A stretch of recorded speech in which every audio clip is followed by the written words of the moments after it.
Refrigerator अंदर रखी हुई वेजिटेबल्स और पानी को तो ठंडा करते हैं, लेकिन इसके पीछे जो इक्विपमेंट्स लगे रहते हैं उनका टेम्परेचर इतना ज़्यादा हाई होता है कि हम उन पर खाना पका सकते हैं। तो फ्रिज के बाहर इतना ज़्यादा टेम्परेचर और अंदर की तरफ एकदम ठंडा ठंडा, यह कैसे पॉसिबल है? इसके अलावा कई बार जब फ्रिज खराब होता है तो हमारे दिमाग में एक ही बात आती है कि इसकी गैस खत्म हो गई होगी, लेकिन दोस्तों ऐसा कुछ भी नहीं होता है। इसके पीछे की साइंस इस वीडियो में 3D एनिमेशन की हेल्प से समझते हैं। जो रेफ्रिजरेटर का हार्ट होता है वह कंप्रेसर होता है। यह एक रिसिप्रोकेटिंग टाइप कंप्रेसर है।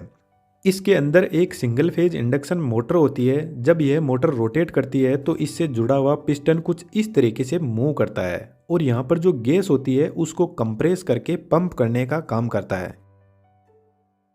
इन कंपोनेंट्स की वर्किंग रेफ्रिजरेटर की बॉडी को थोड़ा सा साइड में रखकर अच्छे से समझते हैं। कंप्रेसर एकदम पैक होता है क्योंकि इसके अंदर एक गैस भरी जाती है जिसका नाम है फ्रीऑन R134a, जो आजकल कॉमनली यूज होती है, और मोटर और कंप्रेसर दोनों मिलकर इस गैस को पंप करने का काम करते हैं। जब कंप्रेसर इस गैस को कंप्रेस करता है तो इसका टेम्परेचर 90 डिग्री सेंटीग्रेड तक इंक्रीज कर देता है और प्रेशर 8 बार तक बढ़ा देता है, और इस गैस को हम रेफ्रिजरेंट भी बोलते हैं। अब यह टेम्परेचर और प्रेशर बहुत ज़्यादा है तो इसको हमें डाउन करने की ज़रूरत है। इसलिए इस हाई टेम्परेचर और प्रेशर वाले रेफ्रिजरेंट को कंडेंसर यूनिट के पास में भेजा जाता है, जो रेफ्रिजरेटर के पीछे लगी हुई कुछ ऐसी ट्यूब होती है जो हमें आसानी से दिखाई दे जाती है। और इस ट्यूब से जब हाई टेम्परेचर वाला रेफ्रिजरेंट फ्लो करता है तो बाहर के इन्वायरमेंट से हीट एक्सचेंज करने लग जाता है, क्योंकि कंडेंसर कोयल का टेम्परेचर बहुत ज़्यादा होता है और इन्वायरमेंट का टेम्परेचर बहुत कम, तो रेफ्रिजरेंट धीरे धीरे कूल होने लगता है। कंडेंसर के ऊपर कुछ इस तरीके के सपोर्टिंग वायर लगे रहते हैं जो कंडेंसर को सपोर्ट भी करते हैं और रेफ्रिजरेंट को कूल करने में भी हेल्प करते हैं। क्योंकि यह कंडेंसर ट्यूब से टच रहते हैं तो कंडेंसर ट्यूब का टेम्परेचर कुछ इनमें ट्रांसफर हो जाता है और इन्वायरमेंट से यह हीट को एक्सचेंज करके रेफ्रिजरेंट को ठंडा करने में हेल्प करते हैं। जब रेफ्रिजरेंट इतना लंबा रास्ता तय करके कंडेंसर कोयल से बाहर निकलता है तो इसका टेम्परेचर 45 डिग्री सेंटीग्रेड तक रिड्यूस हो जाता है, और जब टेम्परेचर डाउन आता है तो गैस लिक्विड में बदलने लग जाती है। इसको थोड़ा आसानी से समझे तो जब हम पानी को गर्म करते हैं तो वह वेपर में बदल जाता है, और जब उनको ठंडा करते हैं तो वापस लिक्विड में बदलने लग जाता है। तो ठीक ऐसा ही इस गैस के साथ में होता है। कंडेंसर यूनिट से जब गैस बाहर निकलती है तो यह थोड़ी ठंडी होकर लिक्विड में बदलना शुरू हो जाती है। अब कंडेंसर यूनिट से निकलकर यह रेफ्रिजरेंट जाता है कैपिलरी ट्यूब के पास में। कैपिलरी ट्यूब कुछ इस टाइप का एक कॉपर की ट्यूब होती है जिसका डायमीटर 0.5 mm से लेकर 2.2 mm तक होता है, और इसकी लेंथ मैक्सिमम 5 मीटर तक हो सकती है। कैपिलरी ट्यूब एक थ्रोटल डिवाइस होती है जो हाई प्रेशर को लो प्रेशर में बदलने का काम करती है, और यही वह डिवाइस है जो रेफ्रिजरेंट को एकदम ठंडा भी कर देती है। इसको थोड़ा समझने की कोशिश करते हैं। कैपिलरी ट्यूब सिर्फ और सिर्फ एक कॉपर की ट्यूब होती है और इसमें ना कोई इलेक्ट्रिसिटी दी जाती है, ना ही इसमें कोई मूविंग पार्ट होता है। जो प्रेशर ड्रॉप होता है वह इस ट्यूब की लेंथ के डायरेक्ट प्रपोजन में होता है और डायामीटर के इनवर्स प्रपोजन में होता है। तो जैसे जैसे इस ट्यूब का डायामीटर कम होता जाएगा तो प्रेशर ड्रॉप बढ़ता जाएगा, और हम लेंथ भी इंक्रीज कर देते हैं डायामीटर के साथ में तो प्रेशर ड्रॉप और ज़्यादा इंक्रीज हो जाएगा। अब प्रेशर ड्रॉप का आपको सिंपल मतलब समझने की ज़रूरत है। प्रेशर ड्रॉप बढ़ रहा है मतलब प्रेशर का ड्रॉप जो है वह बढ़ता जा रहा है, यानी एक्चुअल में प्रेशर कम हो रहा है। तो जब रेफ्रिजरेंट इस कैपिलरी ट्यूब से बाहर निकलता है तो उसका प्रेशर ड्रॉप होकर 0.6 बार तक पहुंच जाएगा, और जब इतना प्रेशर का ड्रॉप हो जाएगा तो टेम्परेचर भी रिड्यूस हो जाएगा। तो जब इस ट्यूब के अंदर रेफ्रिजरेंट एंटर हो रहा था तो उसका टेम्परेचर था 45 डिग्री सेंटीग्रेड, और जब बाहर निकलेगा तो उसका टेम्परेचर -16 डिग्री सेंटीग्रेड तक पहुंच जाएगा। और जब टेम्परेचर इतना कम हो जाएगा तो 75% जो गैस थी वह लिक्विड में बदल जाएगी। रेफ्रिजरेटर के अंदर फ्रीऑन गैस काम में लेते हैं जिसका नेचर होता है वह बहुत जल्दी ठंडी होकर लिक्विड में भी बदल जाती है और बहुत जल्दी गर्म होकर वेपर में भी बदल जाती है। इसीलिए फ्रिज के अंदर इसी गैस को काम में लेते हैं।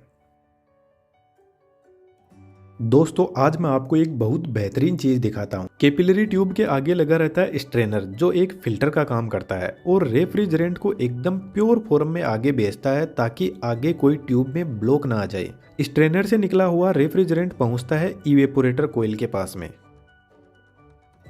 और इवेपोरेटर कोयल भी एक ट्यूब ही होती है और यह रेफ्रिजरेटर का जो बॉक्स होता है उसके अंदर की तरफ होती है।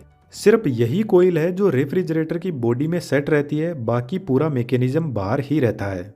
रेफ्रिजरेटर में जो सबसे ऊपर का बॉक्स होता है जिसको हम फ्रीजर बोलते हैं, वहां पर यह कोईल लगी रहती है और इसका इफेक्ट सबसे ज्यादा फ्रीजर में ही होता है। इसलिए इस बॉक्स में बर्फ आसानी से जम जाती है क्योंकि इस कोईल के अंदर एक बहुत ज्यादा ठंडा लिक्विड रेफ्रिजरेंट फ्लो कर रहा है। तो फ्रिज के अंदर जब हम कोई वेजिटेबल या फ्रूट रखते हैं तो उसकी गर्मी को इस कोईल में चल रहा रेफ्रिजरेंट एक्सचेंज कर लेता है, अपनी ठंड को वेजिटेबल को दे देता है और गर्मी को अपने पास में लेकर आगे निकल जाता है।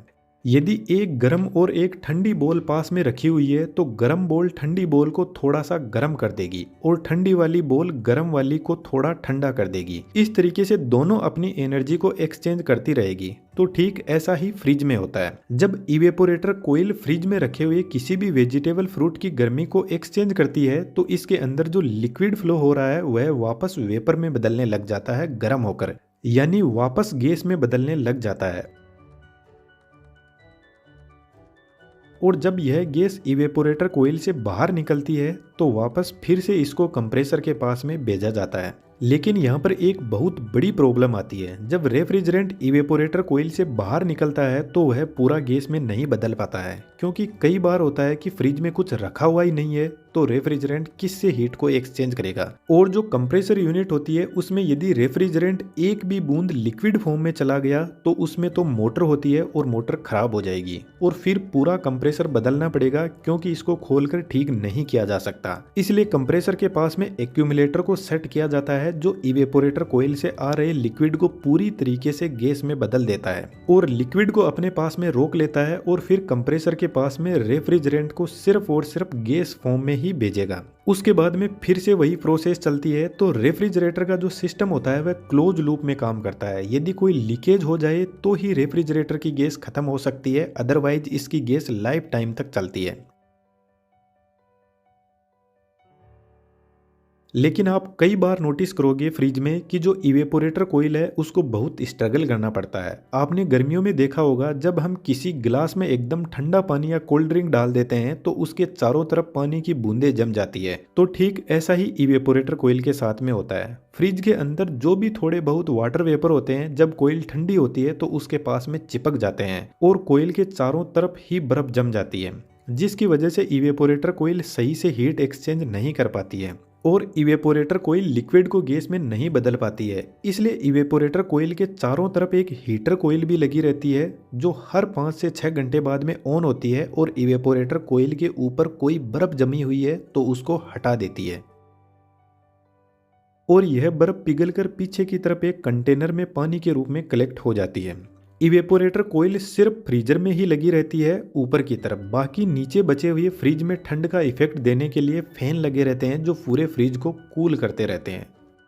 अब मैंने आपको बताया कि कंप्रेसर फ्रिज का हार्ट होता है, तो फ्रिज में दिमाग भी होता है और उसका दिमाग का नाम है थर्मोस्टेट। जब हम कूलिंग इफेक्ट को कम या ज़्यादा करते हैं तो उस टाइम थर्मोस्टेट कंप्रेसर की स्पीड को कम या ज़्यादा करके टेम्परेचर को कंट्रोल करता है। यदि हम फ्रिज का टेम्परेचर बढ़ा देते हैं तो उस कंडीशन में थर्मोस्टेट कंप्रेसर को स्लो स्पीड में रोटेट करवाएगा, जिसकी वजह से कंप्रेसर कम गैस को पंप कर पाएगा और कम कूलिंग इफेक्ट दिखेगा।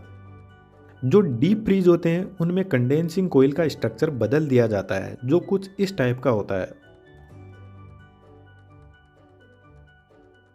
और उसमें एक फैन लगा रहता है जो कंडेंसिंग कोईल की गर्मी को बाहर निकालने का काम करता है। बाकी काम करने की प्रोसेसिंग सभी फ्रिज की एक ही जैसी होती है। दोस्तों 3D एनिमेशन की बेहतरीन स्किल को सीखने के लिए डिस्क्रिप्शन में दिए गए लिंक से आप कोर्स ज्वाइन कर सकते हो और उम्मीद करता हूं दोस्तों आपको वीडियो अच्छा लगा होगा। अच्छा लगा तो आप चैनल को सब्सक्राइब और वीडियो को लाइक करके ज़रूर से जाना।